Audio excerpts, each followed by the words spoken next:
Eustace Conway, often called the last American frontiersman, became widely known through his role on the Mountain Men television show before stepping away to live a quieter, more private life. But here's the thing: what most viewers saw on the screen was only part of the truth. The show painted a picture of a rugged man surviving in the wilderness. Yet beyond the cameras, there were deeper realities that most people never knew. Eustace Conway certainly knew these truths, but for years he chose not to reveal them. In this story, we will peel back that curtain and take a closer look at what mountain men never fully showed, and at what Eustace Conway might not have wanted the world to know. Was the show hiding something? Let's find out. If you've ever tuned into Mountain Men, you'd probably recognize Eustace right away. The tall, lean figure with long hair flowing over his shoulders, his weathered face telling stories of years spent outdoors. That man is Eustace Conway. Before we dive into the hidden truths of the show, it's important to first understand who he really is. Eustace is not just a TV personality. He is an American naturalist and preservationist whose life has inspired books, radio features, and countless articles. His story was even captured in Elizabeth Gilbert's The Last American Man, which became a finalist for the National Book Award in 2002. His unique lifestyle also caught the attention of Sarah Vowell, who featured him in Adventures in the Simple Life, aired on the popular program This American Life with Ira Glass. Beyond his fame, Eustace Conway owns the 1,000-acre Turtle Island Preserve in Boone, North Carolina, where he has devoted his life to teaching others how to reconnect with nature. But before exploring Turtle Island, we need to look back at his beginnings. Born in 1961 in Columbia, South Carolina, Eustace was fascinated by the natural world from a young age. As a child, he spent hours exploring forests, climbing trees, and finding comfort in the quiet magic of nature. While his family lived in the modern world, young Eustace always felt most alive when he escaped its noise. At the age of 17, he made a choice that shocked everyone around him. Instead of preparing for college or life in the suburbs like his peers, he walked away from modern comforts and moved into the woods. He began living in a tippy tanning deer hides, cooking over an open fire, sleeping under canvas walls, while his friends were busy with school dances and sports. For him, this wasn't an experiment, it was a way of life. He wanted to prove that humans could still survive off the land, just as people had for thousands of years. By 18, his daring spirit had already led him to canoe more than 1,000 miles along the Mississippi River. Soon after, he hiked the entire Appalachian Trail. He even claims to have set a record by crossing the United States from the Atlantic to the Pacific on horseback in just 103 days. Later, Eustace attended Appalachian State University, where he studied anthropology and English, gaining a deeper understanding of human culture and history. But his heart always belonged to the wilderness. After graduation, he committed fully to living close to nature. He built shelters from raw logs, wore handmade clothing, and hunted or gathered his food. His horseback journey across the country brought him attention in newspapers and magazines, with many fascinated by this man who chose a primitive life over modern conveniences. And for Eustace, it was never about fame. It was about proving that a simpler, truer way of life was possible. In 1987, he purchased land in the Blue Ridge Mountains of North Carolina and established Turtle Island Preserve. Half of the 1,000 acres belonged to him, while the rest was shared with friends and neighbors who shared his vision. Turtle Island became both his home and his mission, a living classroom where visitors could learn how to split logs, build shelters, cook over campfires, and reconnect with the earth. Thousands of people would eventually pass through, experiencing lessons that were more about life than survival. Then, everything changed in 2012 when the History Channel launched Mountain Men. Eustace became one of the central figures, joining a cast of men who lived off the land in different parts of America. Unlike others who hunted in the wilds of Alaska or Montana, Eustace taught and built a community. The series made him a national figure. Viewers admired his toughness and independence. Watching him chop wood, build cabins, and teach survival skills, to many, he became a kind of survivalist hero. But the reality was far harder than the cameras showed. Life at Turtle Island was anything but easy. Viewers saw the cabins he built and the lessons he taught, but they rarely saw the daily struggles of keeping the preserve alive, paying taxes, maintaining land, and dealing with government regulations. At one point, he faced major legal battles with officials over building codes and health regulations. His lifestyle wasn't about escaping modern society, it was about constantly wrestling with it while trying to hold on to his vision. And yet Eustace never quit. He believed in Turtle Island's mission too strongly. Ow! For fans of mountain men, it's easy to admire the image of Eustace chopping wood at dawn or guiding students through the forest. But behind that image was sacrifice, comfort, stability, and ease, all given up for the sake of his beliefs. He is not simply a flawless hero or a hardened survivalist. He is a man struggling, like anyone else, to live according to his truth. Turtle Island Preserve itself carries deep meaning. The name Turtle Island comes from indigenous creation myths, where the earth is described as being carried on the back of a turtle. For many indigenous peoples, the turtle represents life, resilience, and balance. By naming his preserve Turtle Island, Eustace was making a statement. This place was not just land. It was a living classroom meant to teach people how to live with the earth, not against it. Today, Turtle Island operates as a nonprofit education center, where people of all ages come to rediscover what it means to live closer to nature. Visitors are often amazed by the streams, forests, and horse-drawn farms, describing it as a leap back in time. The simple shelters and log cabins aren't about discomfort. They're about learning how humans once lived in balance with the world around them, but life at Turtle Island has not been free of trouble. In 2012, government inspectors forced the preserve to close, citing violations of state building codes and health regulations. Officials found dozens of structures built without permits, along with wiring, foundations, and sanitation systems. That didn't meet modern standards. For Conway, this wasn't just about codeshit. It was about a clash between two ways of life: modern bureaucracy versus traditional living. To him and his supporters, the inspectors were missing the entire point. Eustace Conway's story is one of independence, struggle, and vision.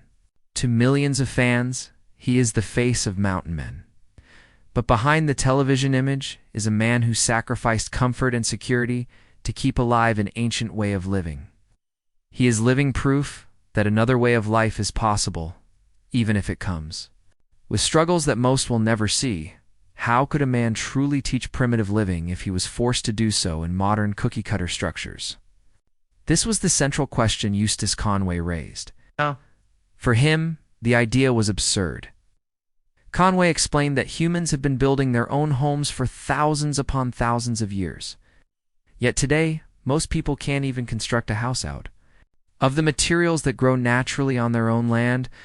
That, he insisted, wasn't about government regulation. It was a county-level issue. But at its heart, it was something even larger, a matter of basic human rights. In order to challenge the criticism aimed at him, Conway shared a series of interviews on YouTube with Drew Kelly, a certified building inspector. Kelly pointed out that most modern buildings are constructed at only the bare minimum requirements, just high enough to pass inspection, but not truly built for strength or endurance. Conway countered that his own methods had been used for generations across the mountains, long before modern building codes were introduced. Those codes, he argued, were written in ways that benefited corporations and mass industries while ignoring traditional sustainable techniques. For instance, Conway claimed his rock foundations were actually stronger and more durable than modern ones, which were more likely to crack and fail over time. But here was the real problem. Did Conway's methods fit neatly into today's official building codes? No, but that wasn't because they were unsight. It was simply because his structures weren't modern, in the sense the codes demanded. So the question arose: why, after 26 years of running Turtle Island Preserve, did violations suddenly appear? Why now? Conway admitted he had wrestled with that very question for some time and couldn't help but wonder if there was more happening behind the scenes than just building and health code concerns. In his view, there was no reason for such trouble. Turtle Island Preserve, he explained, had never experienced a single structural failure in all its years. nor had it received a health violation. He hadn't changed anything recently. He was living and building as he always had. Conway even doubted that any real complaint had been made at all. The last time a building inspector had visited, back in 2002, Conway had shown him a couple of agricultural buildings, which required no permits. To him, this was deeply ironic. The very same community, the so-called Mountain Health Department, was now turning against mountain traditions. On television, Conway was presented as a true mountain man, someone living as his ancestors. Had yet off-screen, he was being told he couldn't do the very things that those forefathers had done. For Conway, that cut at the core of American identity itself. After all, he argued, what could be more American than building a log cabin? Just like Abraham Lincoln, that image of rugged independence was romantic, foundational, and something generations of pioneers had been celebrated for. Conway's frustration grew, and he realized that all he was trying to do was live close to nature and provide for himself. He spoke about life's most basic essentials: shelter, clothing, water, and food. But he added, under North Carolina law, it was nearly impossible to remain truly connected to those systems in a natural, independent way. He wondered aloud, were government officials upset that someone had figured out how to survive without depending on them? Ultimately, the conflict between Turtle Island Preserve and the authorities sparked a bigger question. Was this really about protecting public safety? Or was it about undermining private property rights? To fight back, staff at Turtle Island started a petition, urging supporters to raise awareness and contact the North Carolina Building Codes Council. The response was overwhelming. Nearly 10,000 people signed, and support poured in from around the world through phone calls, emails, and social media. The controversy quickly reached state officials.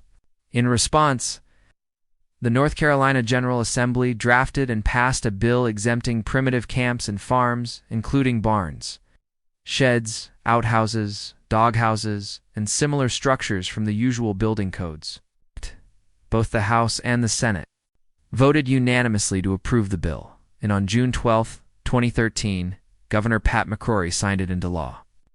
By the end of that same month, Conway was once again free to operate Turtle Island Preserve. It's now officially reopened to the public. If Conway had already been a folk hero, this episode cemented his status even further. Writer Nick Rosen, who had profiled Conway in his book on off-the-grid living, said the Turtle Island struggle was part of a larger national trend. Across the country, people who simply wanted to carve out their freedom were running into roadblocks. Rosen noted that Conway embodied America's tradition of independence and skepticism of government control. But he also pointed out that Conway's biggest problem wasn't the courts or some tax officer. It was something far more personal. Back in August 2005, Kimberly Baker, a young woman from Wilmington, visited Turtle Island as part of a North Carolina Teaching Fellows retreat.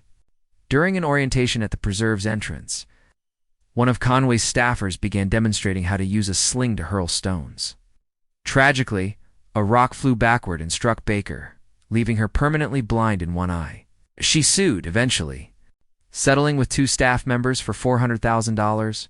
Conway himself later agreed to a mediated settlement of $75,000, which required him to mortgage some of his land. When he failed to pay by the deadline, Baker filed another lawsuit for breach of contract. Finally, in April 2012, around the time Mountain Men was filming its first season, Conway managed to pay what was owed. Still, this raised questions for some observers, while many believed the government had overreached in its attacks on Turtle Island. Others felt Conway wanted it both ways, embracing primitive independence on one hand, but also trying to bypass accountability when problems arose. This tension between image and reality ties directly into Mountain Men itself. The History Channel series, which premiered on May 31, 2012, follows survivalists who've left modern life behind to embrace self-sufficiency in remote corners of America. From trapping and hunting to building shelters and surviving brutal winters, the show captures both the hardships and the rewards of living on your own terms. The cast members, each with their unique skills and backgrounds, became central to the show's popularity. Eustace Conway among them. Yet, like many reality shows, Mountain Men doesn't always reflect the whole truth. Scenes are often staged, stories edited, and events exaggerated for dramatic effect. A small inconvenience may appear on screen as a life or death crisis. Conway, who values authenticity, has often been at odds with this side of television. He has admitted that reality TV thrives on suspense and drama, while much of real wilderness living is far quieter, slower, less theatrical than audiences might expect. In Elizabeth Gilbert's 2002 biography, The Last American Man, Conway even acknowledged that part of his public persona was a performance. He told her that when he went out in public, he deliberately tried to appear as the wild man from the mountains. He admitted it was an act, but one he felt compelled to maintain for the sake of others. As he explained, he was aware of being a showman, presenting people with an image of how he wished he were living. This raises the question, what doesn't Eustace Conway want people to know? Not because he is trying to deceive, but because he knows that certain truths might disappoint fans of Mountain Men. The powerful image of a man completely free from modern society is deeply appealing. People want to believe it. But the reality is more complicated. Conway, like others, sometimes uses modern tools and conveniences. Against admitting this might shatter the illusion for some. And yet, ironically, these truths make his story even more human. They show that living close to nature today is less about abandoning the modern world entirely and more about finding a balance between both worlds.